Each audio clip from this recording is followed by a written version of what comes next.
Thank you everyone for joining us for our Family Leadership Institute Session 3. We really appreciate you taking the time to be a part of this today. Today we have with us Bill Amberg, who is going to talk with us a little bit about policy and legislation, and it's specifically going to be information for families and how to impact change. This webinar is being recorded and can be available to you upon request. If you'd like to, we're going to just have Bill take it away here. Please mute yourself, but we will have time for questions at the end. So you can also use the chat box. And Bill, would you start by please telling us a little bit about yourself? Sure. I'm an attorney. Most of my practice is in government relations, and most of my clients are in the health and human services kind of space. I've been doing this since, well, I got an internship with my local congressman when I was 19 years old, a sophomore in college, and then I got a job in the U.S. House of Representatives when I was in law school, and the light bulb kind of went on. Why practice law if you can make law? And I've been involved in legislation and politics. I guess we're coming up on 25 years since I got out of law school. So, and how I ended up with Family Voices, I used to be in-house counsel doing all the government relations work for Pediatric Home Service.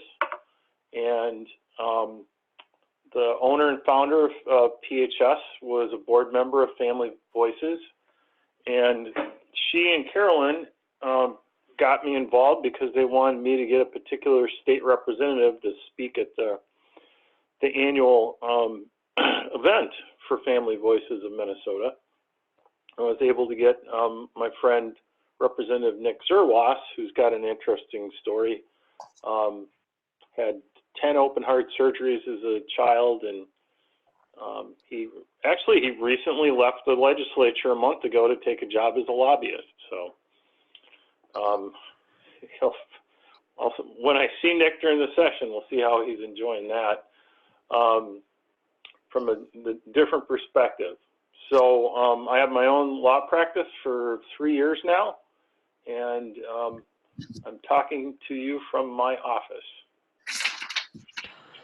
Well, thank you, Bill. We really appreciate you sharing some time with us to really share with our emerging family leaders how we can really impact change in this realm. So I'm sure we'll have some good questions for you at the end, but if you'd like to start, I will advance the slide.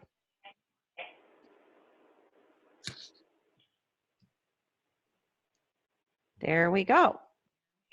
So many of you in your own childhood, or perhaps through your own children, there's a little cartoon, Schoolhouse Rock, and one of them was about citizenship and explained how a bill becomes a law at the federal level with Congress and the president, but it's substantially similar to how things work here at the Minnesota legislature, as the Minnesota Constitution mirrors the federal Constitution and how a bill becomes a law. So, Tricia, can you click on that video and we'll just get a little warm up. We're going As your body grows bigger, your mind must flower. It's great to learn, 'cause knowledge is power. It's Schoolhouse Rock, the chip on the block. On your favorite Schoolhouse Rock. I'm just a bill.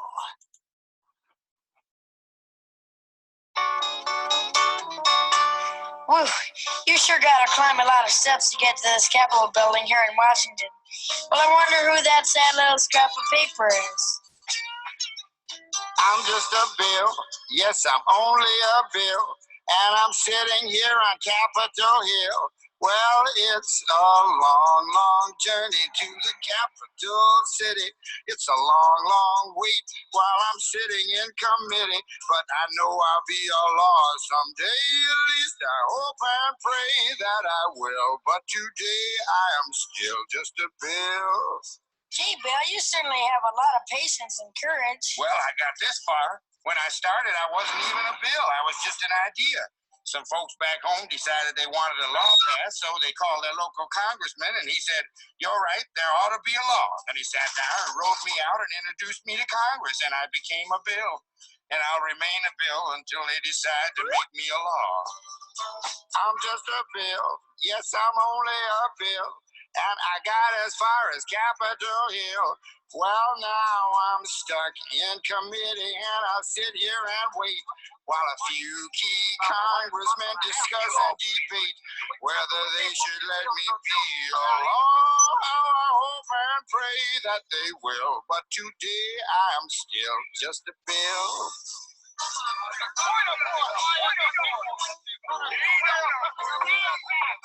Listen to those congressmen arguing. Is all that discussion and debate about you? Yeah, I'm one of the lucky ones. Most bills never even get this far. I hope they decide to report on me favorably, otherwise I may die. Die? Yeah, die in committee. Oh, but it looks like I'm going to live. Now I go to the House of Representatives and they vote on me. If they vote yes, what happens? Then I go to the Senate and the whole thing starts all over again. Oh, no. Oh, yes. I'm just a bill. Yes, I'm only a bill. And if they vote for me on Capitol Hill, well, then I'm off to the White House where I'll wait in a line with a lot of other bills for the president to sign. And if he signs me, then I'll be a law. That he will, but today I am still just a bill. You mean even if the whole Congress says you should be a law, the president can still say no? Yes, that's called a veto. If the president vetoes me, I have to go back to Congress and they vote on me again, and by that time you're sold. By that time, it's very unlikely that you become a law. It's not easy to become a law, is it? No, but how I hope and pray that I will. But today I am still just a bill. He signed your bill, now you're a law. Oh, yes.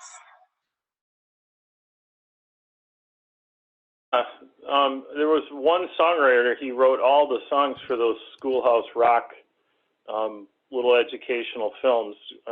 Quite a bit of talent to, write songs on all those different subjects. Anyway, what it talks about in the video is, he goes back, well, before I was a bill, I was just an idea. And that's really where legislation starts. Sometimes it comes from just constituents, like in the video. Sometimes, and more oftentimes, it comes from organizations like Family Voices. And we have a bill in the legislative process right now that would provide some extra grant money for organizations that help parents with children with special needs and medical complexities. So typically in the video, the bill starts in the House and it goes over to the Senate, and then it goes to the President. In the Minnesota legislature, typically, and in the U.S. Congress, you usually want to introduce the bill in the House and in the Senate. You want to get the bill going in both chambers at the same time. It's especially important in Minnesota because our legislative session is very short. Unlike the U.S. Congress in Washington, D.C. that meets year-round, they take some recesses, but they do meet year-round. And there's about 12, 15 other of the more populated states that meet year-round. But Minnesota comes in just after the new year, after an election, which we had in 2019, and they come right in after January 1st, 2nd, 3rd, something there, usually the first Tuesday. They swear in the new members, and that's when they put together the 2-year Minnesota state budget. Minnesota, unlike most other states in the federal government, has a 2-year budget, not a 1-year budget. So those odd-numbered years are where kind of a lot of the hard work. Anytime it's a fight over scarce resources. We don't have unlimited tax dollars coming in, And that's a long session. But they have to adjourn by the third Monday in May by midnight, and they usually will go right up till midnight on that Monday, according to the state constitution. The Constitution was written in 1857, and back then, Minnesota was all agriculture and farming. And it was put in there as a way that the members, who most of which were farmers or related to the farm economy, could get back for planting. Out of the 201 members of the legislature now, we're down to 3 farmers. So it's kind of a mad dash. And this year, where we don't do a budget, it starts in mid-February this year. And again, we'll have to finish by the first Monday in May. So they come in at Monday at midday, and they usually leave Thursday afternoon. So those are even short weeks. And partly that's so they can get back and talk to their constituents and be with their families. Now, there are periods, like in the last few weeks, where it tends to get a lot busier. It goes late nights, weekends, all nights. And that's when it gets kind of crazy, and I guess that's when I earn my pay. A lot of caffeine. So in Minnesota, bill will get introduced. You need to have a member to help you draft the bill with legislative counsel. And then they introduce the bill, and then the chief clerk of the House, the president of the Senate, will assign the bill to a relevant committee. Sometimes bills will have multiple committee stops to go to because those committees have jurisdiction over some of the language in the bill. Certainly for us, our bills will go to Health and Human Services, but there's 2 Health and Human Services committees. One is just for policy, and then the other one is for finance, where they appropriate money. But if it is a bill that would appropriate money for a Health and Human Service purpose, it'll still have to go to the policy committee beforehand. So the simplest of bills would have 2 committee stops in both the House and Senate for most of the kind of bills that we're interested in.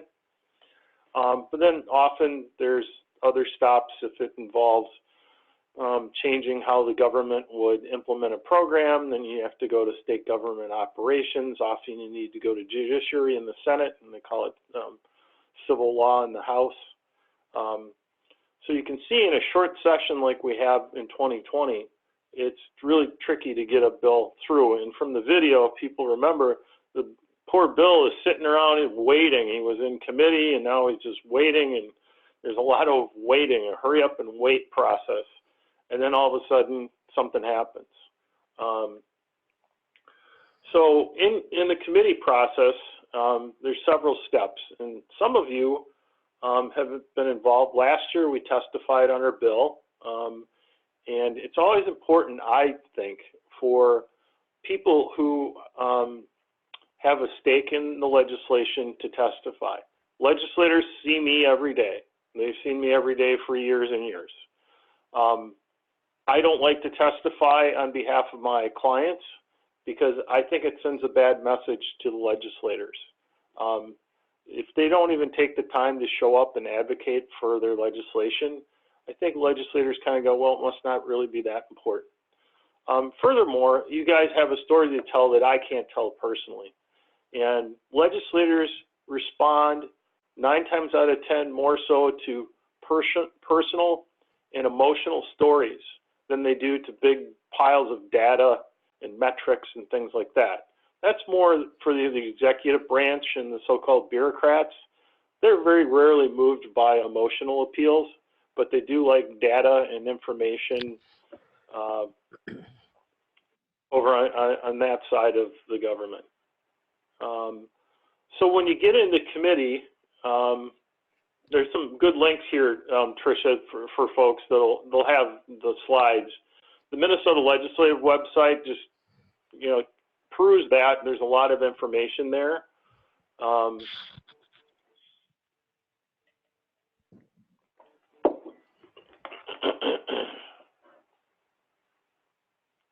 And Tricia, can you click on that link for the Minnesota Legislature? I actually, I just did a screenshot so that you guys can see. Okay. There's several links. There's the FAQs, which is really easy to navigate, but you can learn a lot by just visiting the Minnesota Legislature website. It's pretty user friendly. Yeah, they've won a couple awards over the last 10 years as the best state legislative website in the country. And I just think it's a really helpful tool, even for all of you to just, after the call or when you get time, to just spend 15 minutes there cruising around. We have a link too for how to find your legislator. Not everybody knows who their state representative and their state senator is. And you just pop in your address and then they'll pop up with all their contact information. With their phone number, email, and then U.S. Postal Service snail mail. Trying to get a meeting with your legislator, I think people are always surprised how easy it is and how responsive they are. I think there's kind of a perception that comes from the media and Hollywood and kind of looks at Washington, D.C., but in the Minnesota legislature, state representatives only represent about 40,000 people. In the Senate, it's double that because each of our Senate districts is cut in half on population.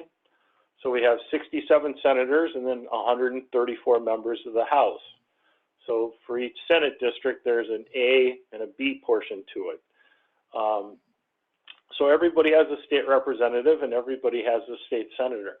And when you start getting calls to advocacy from Carolyn and I during the legislative session, it's important for you to reach out to your legislators and see if you can meet with them at the Capitol, back home when they're in their district, because they really do respond to constituents. It's always kind of amazed me. It really only takes 2-3 phone calls or emails, or kind of the easiest way to get things through is snail mail, because as time's gone on, they get more and more and more email, and they get less and less mail from the mail carrier. So that's kind of a way that we found in the last few years that it's easier to get a letter or a message through that way. And obviously, if anyone needs any help with their legislator, don't hesitate to contact me. If you're not getting a response, I'm there every day, and I can often, walking by their office, talk to their legislative assistant and say, hey, I got a client that's trying to get through to you and have a meeting or a conversation. So sometimes I can help break a log jam, but those are rare. As far as calling, just one little note, probably try not to leave a voicemail. It's probably better to talk to their legislative assistant in person. Sometimes they get a lot of, hot button issues, and certain organizations with a lot of resources will get all their members to call, and it can kind of be a flood, and their voicemails pile up while they're on the phone with a live person. They're taking on 10, 15 voicemails in just a couple minutes they're on the phone with somebody. So I usually try to get a live call into the legislative assistant. Another thing is that a lot of folks are like a little intimidated by contacting their legislators or going to the legislature to meet with them, or certainly to testify in committee. And I think one thing you need to remember is that you're an expert in this area.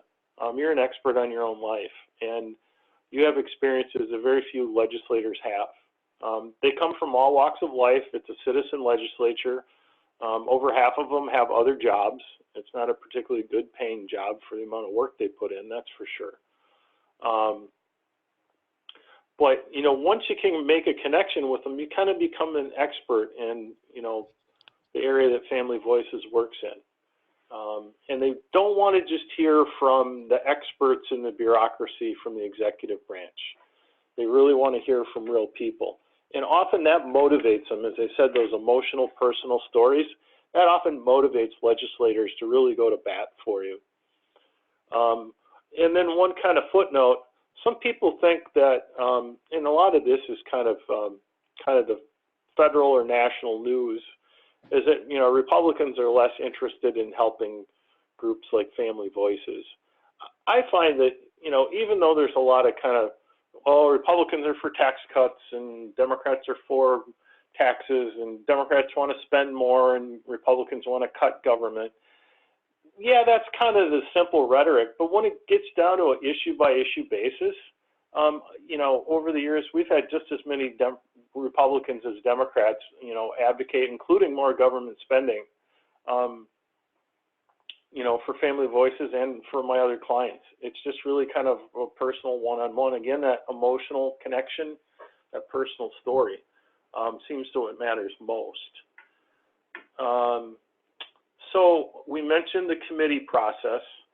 So when a bill is introduced, it gets referred to a committee, and then the chief author of the bill and myself will then lobby the chair of the committee and the committee staff to hear our bill. Often since they have such little time in the legislative session, and 90% of bills don't get heard in a particular legislative session because there is, you know, such little time. So we kind of need to lobby the chair and the committee staff to tell them why our legislation is important, why have we brought this forward, what problem is it supposed to fix. They will often have questions, usually the first one, does it cost any money?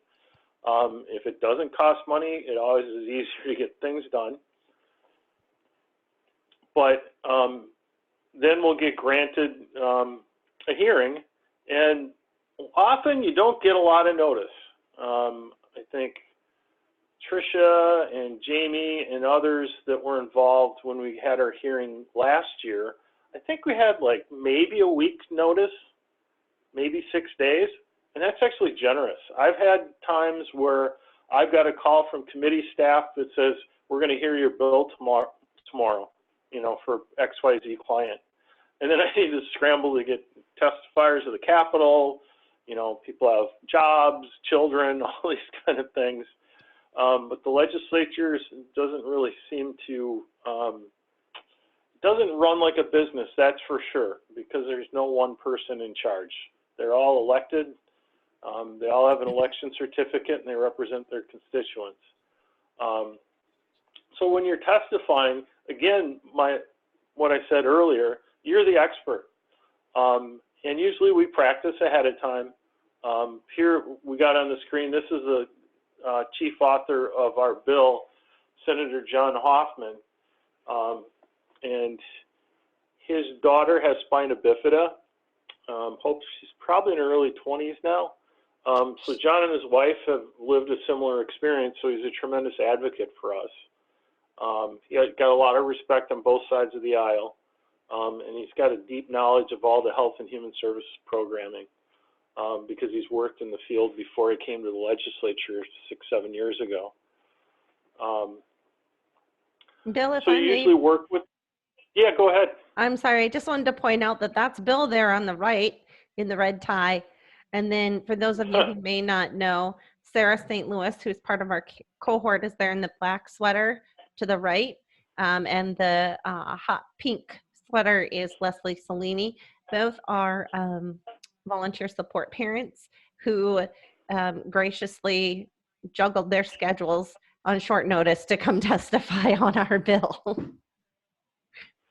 Yep, there you go, short notice. You know, and typically they only last about 15, 20 minutes, and then they're going to go to the next bill on the agenda. And these meetings only last for an hour and a half, 2 hours. And they usually only meet 2 days a week. So looking at this short session, Health and Human Services Policy will probably meet 10 or 12 times, maybe 16 for the Finance Committee. It stays open a little longer because they're putting the money bills together. So does anyone have any questions about that? I know some of you have testified and some of you have met with legislators.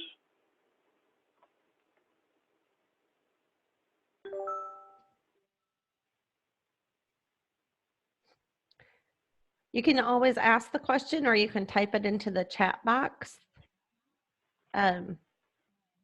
One thing, Bill, that when I was watching that video again, which I hadn't watched in a long time, that I remembered, or it means something different to me now, is that these bills, they start with an idea. It's simply an idea that a lot of times very impassioned advocates may have about a situation, and it just starts with some conversations with folks at an organization like Family Voices. You know, that's really, you know, that is the case. It starts with an idea. There's, you know, kind of, there ought to be a law kind of moment for people. And that's certainly what our bill that we're working on now with some grant money, that was really a conversation that Carolyn had with Senator John Hoffman.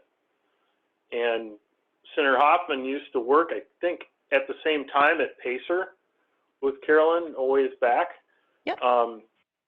You know, so we're lucky to have him as an advocate. Most of you bill authors are not going to have the knowledge and expertise that Senator Hoffman has. So that becomes another piece of it, is educating them. But, you know, it's really true. And when you belong to an organization like Family Voices, it does have, you know, a professional lobbyist involved, and people with experience at the Capitol. Carolyn's had various interesting jobs that have given her a deep knowledge prior to Family Voices. That, you know, we really can take those ideas and we can kind of share them as a group. And when we get other like moms and dads going, yeah, you're right, good idea, that ought to be a law. You know, then we can go to the legislature and find an advocate like Senator Hoffman. And then in the video, the Congressman McCoy, I think, and I'm just the bill, he sets down the phone and then he turns and gets on his typewriter. So it's from the 70s, but typically the legislators don't write the bills themselves. They have lawyers at the Capitol, both in the House and the Senate, whose job, and many of them have been there for decades, they're just absolute experts in helping you craft that idea into a format that fits within the Minnesota statutes. And there's a certain, you folks have probably read over the years, but legislative language doesn't read like a memo from your boss or, you know, a Christmas card from your aunt. It's a very particular way of writing.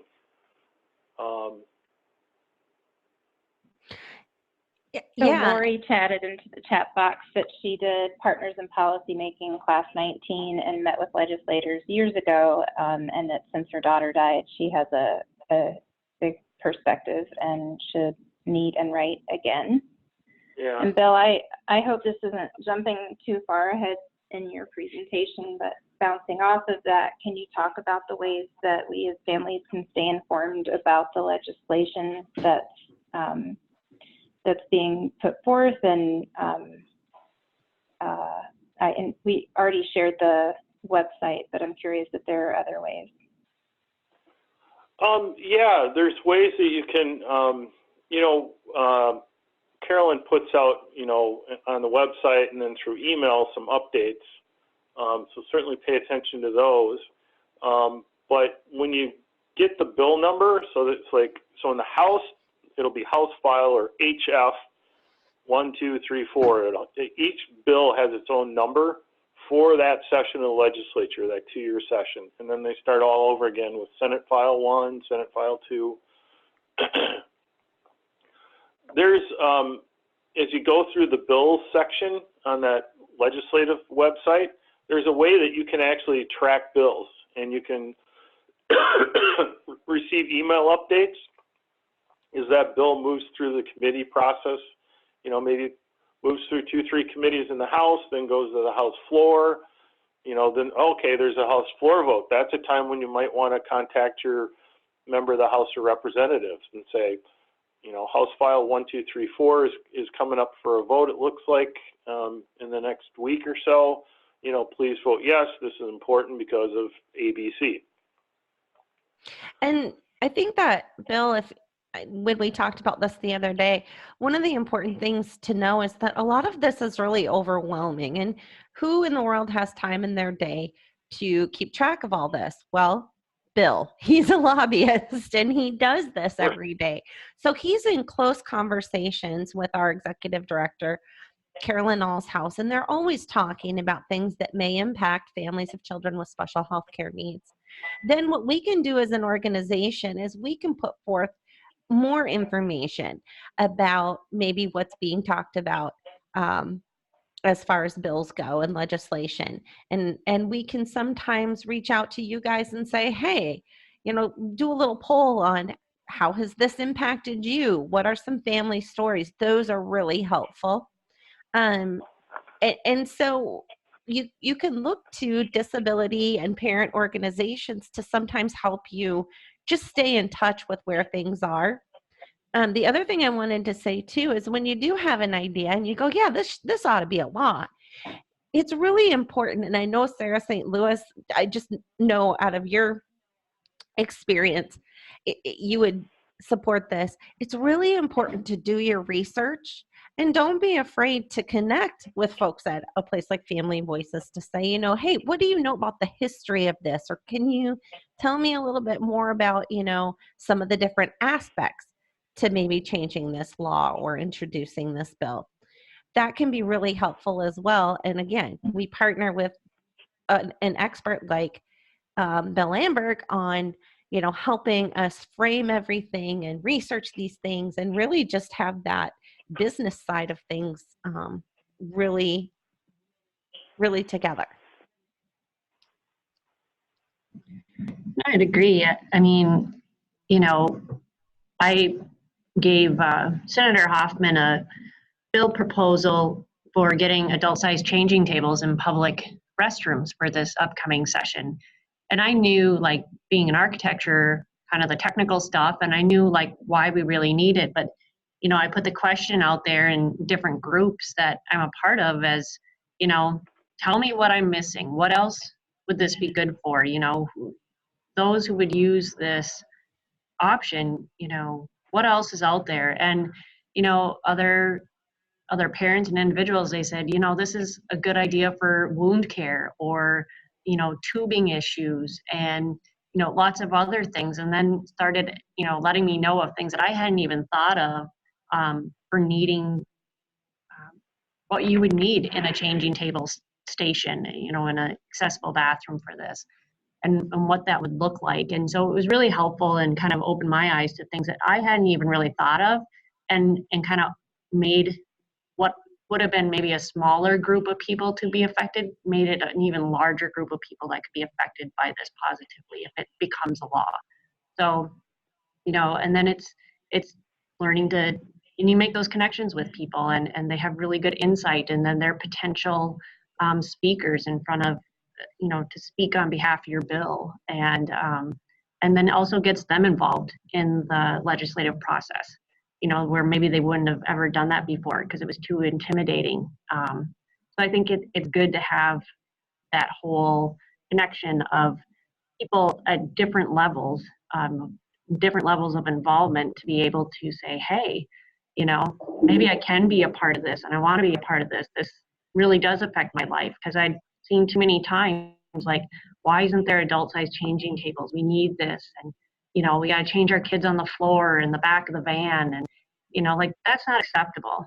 I mean, I don't want that for myself. So why would you do that to anybody that actually would need this? And so, you know, I think it's important. And then it's educating, because the more people that know about it can spread that news like wildfire to contact legislators and senators to help get that bill passed and get it on people's screens so they know about it. Because sometimes I think if they don't know about a bill, they're not even going to like pay attention to it or try to push it along. Mm-hmm. Thank you, Sarah.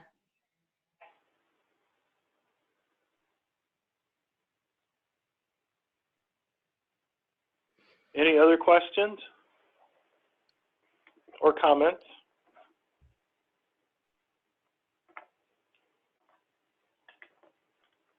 I'm not going to call on anybody because I know we have other people who are maybe not as comfortable with that, but don't hesitate to type it into the chat box or pipe up if you do have a question.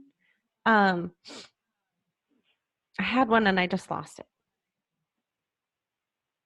along with my technical abilities on this webinar.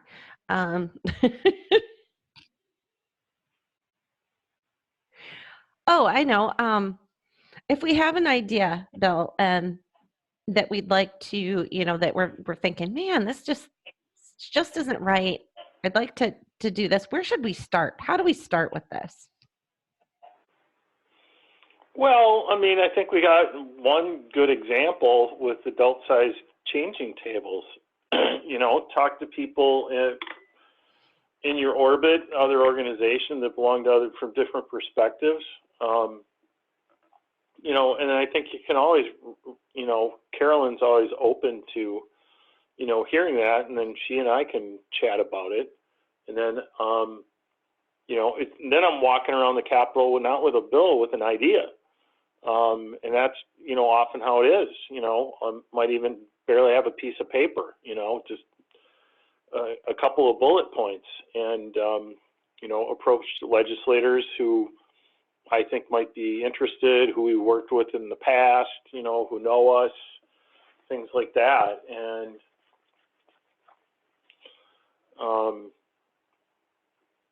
yeah, so I see that I think Brenda put a chat note. Is there any new active topic Family Voices I'm working on? I don't know if it's new, but I mean, we introduced it last year. Legislation typically takes many years to pass, if ever. So I think it's pretty new. This would be new grant money for organizations like Family Voices to help fund their parent-to-parent network and educate and expand that network, because there's really an increasing need. There has been for a long time, but I think all of us know that a lot of kiddos who are alive today, 15, 20 years ago, that wasn't the case. So this population grows. I think one of our Family Voices statistics is that 1 out of 5 Minnesota families is affected. And, I also represent the Minnesota chapter of the Consortium for Citizens with Disabilities.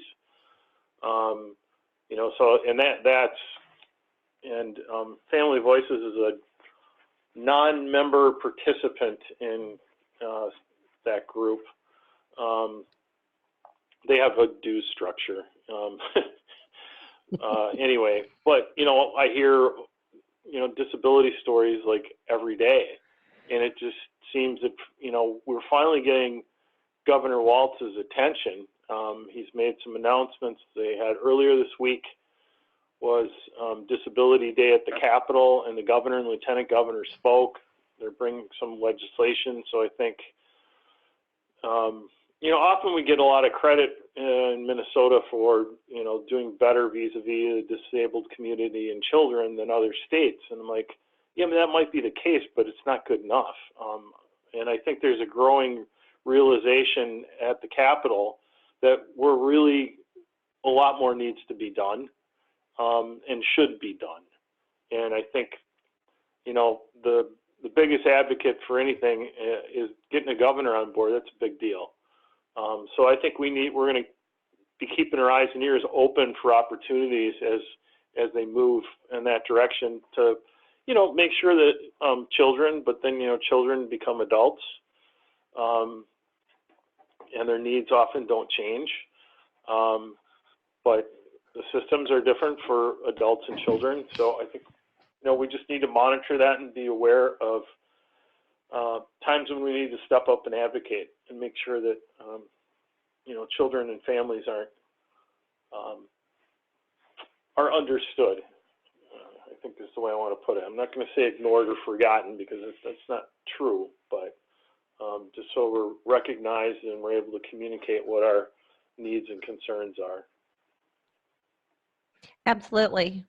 I think that, you know, and that's what Family Voices does, is really supports that voice being represented. And all of you as family leaders who are participating in this are really honing your skills in order to be effective change makers. So, you know, we're at the heart of it all, I think.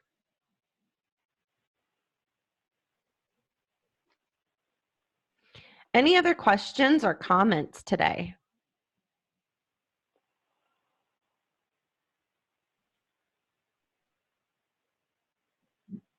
I have one quick one. Are we advocating for that money again this year that we testified for again, or testified for last year? Yep. So often, you know, I explained that it's a 2-year budget.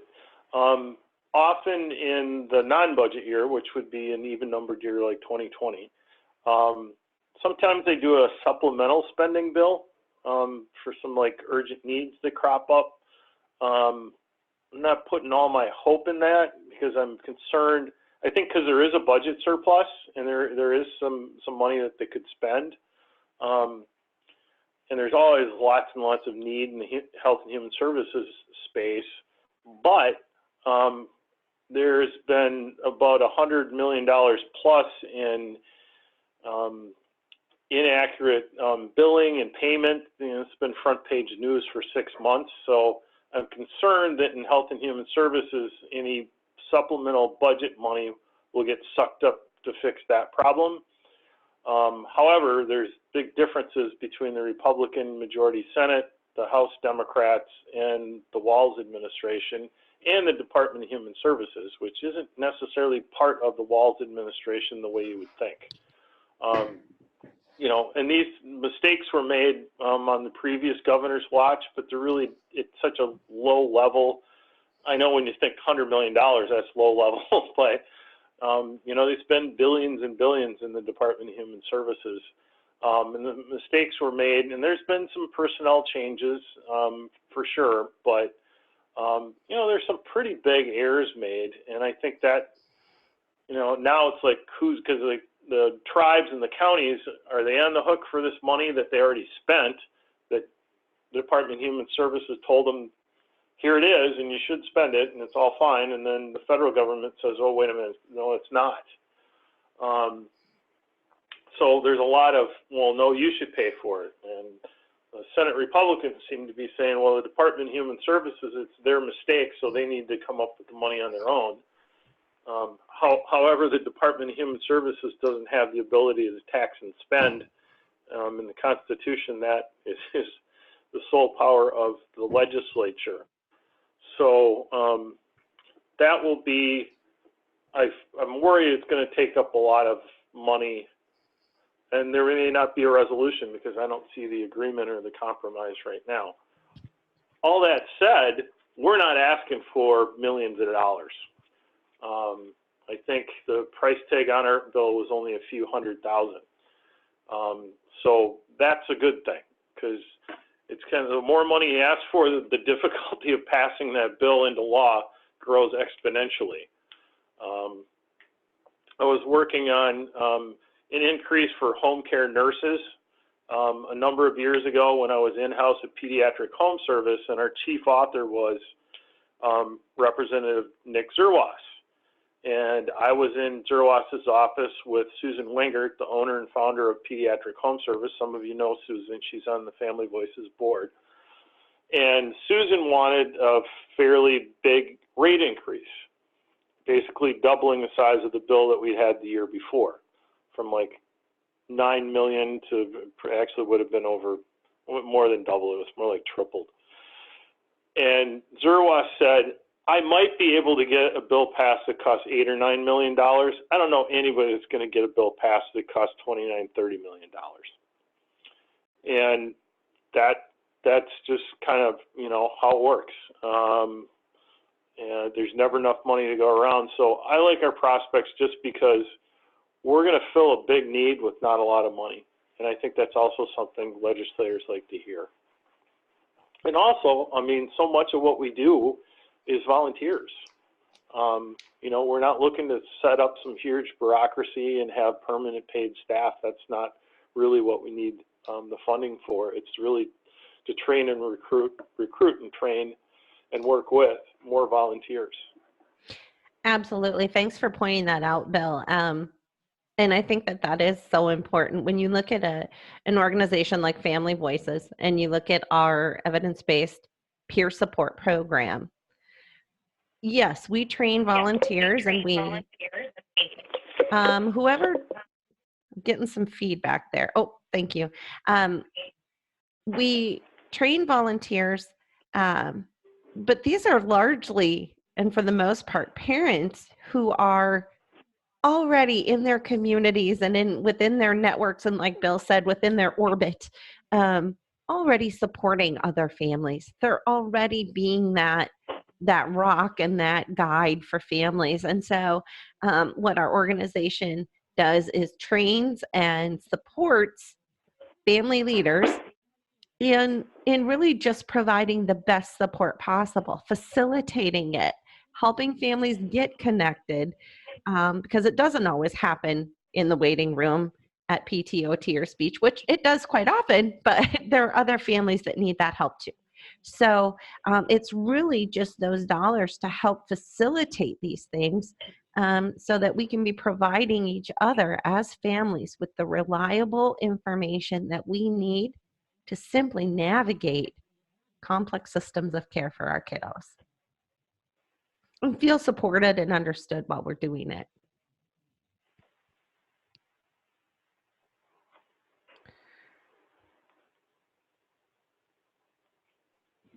Sarah typed into the chat that she refers Family Voices to parents and others at least 4 to 5 times a week, including one during this webinar. Huh. Well, there you go. Oh, and we get a lot of those folks, Sarah. So thank you so much. We do appreciate it. But it's just, Well, this is why we need the funding, because I just have a problem with, you know, referrals.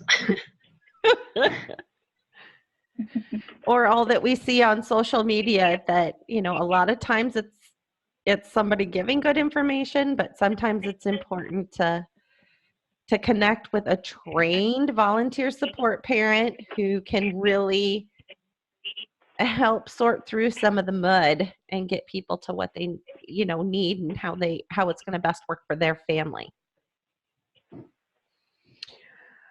Anything else for Bill?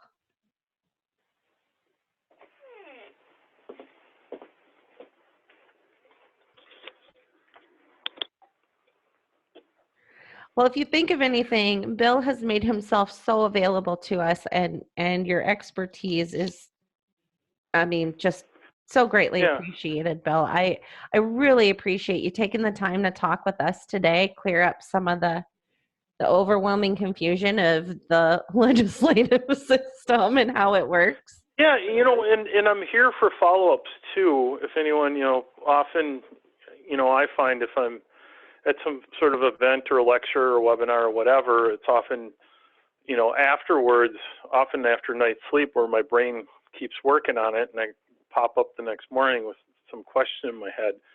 So I don't think we got it on the slides, Tricia, but I could just tell, my email address is bill@amberglawoffice.com. And I'm pretty sure everybody on the call has Carolyn and Tricia's contact information as well. Absolutely. And Jamie just put it in the chat box. Oh, good. Yep, I could have done that. No, that's okay. It's hard to do while you're talking, and we'll make sure that we can share that with everyone too. If needed, just let us know. You know, we'd be happy to talk with you to see if we have any input, ideas, or history on the ideas that you might have as well. No one's supposed to be doing this alone. We're all in it together. Yep. So thanks again, Bill. We really do appreciate it. We have just a couple things to cover yet as a Family Leadership Institute cohort, But if you would like to leave and get on with your day and lose the tie, you certainly can. No, I'm going over to a DHS meeting, so I'll keep the tie on. Thank you, Bill. Well, thank you so much. Okay, well, hopefully next time we do this, everybody can see my tie. Sounds good. Thanks My a wife lot. bought it for me. I'm very proud. Okay, thanks. Take care. Thank you. So we'll let Bill go, and then I am going to move to the assignment, folks. So it's not too in-depth, but the assignment for this session is to just use the website that we've provided, or you can find it when we send out the recording. I'm going to send out this flawless recording here to everyone when we're all done, much to my dismay. But to use that link that we provided to find your local and state legislative Senate and House representatives online. All you have to do is try to learn a little bit more about their committee affiliations and areas of interest. And we're hoping that by doing that, you can start to get some ideas about how to build a relationship with legislators at the local level. One of the other things you could do is you could consider taking a look at maybe other areas of government or decision-making bodies, such as identifying who your county commissioners might be, school board members, city council.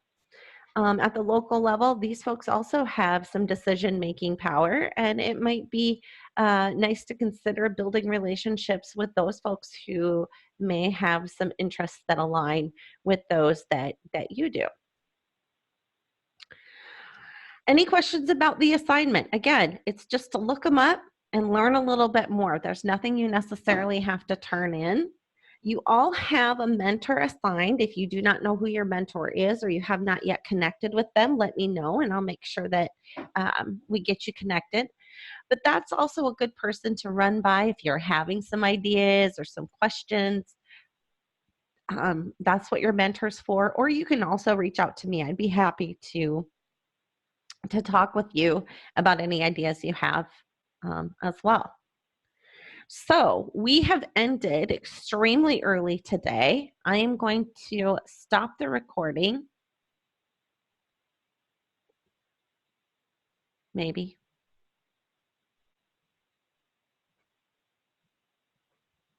Possibly.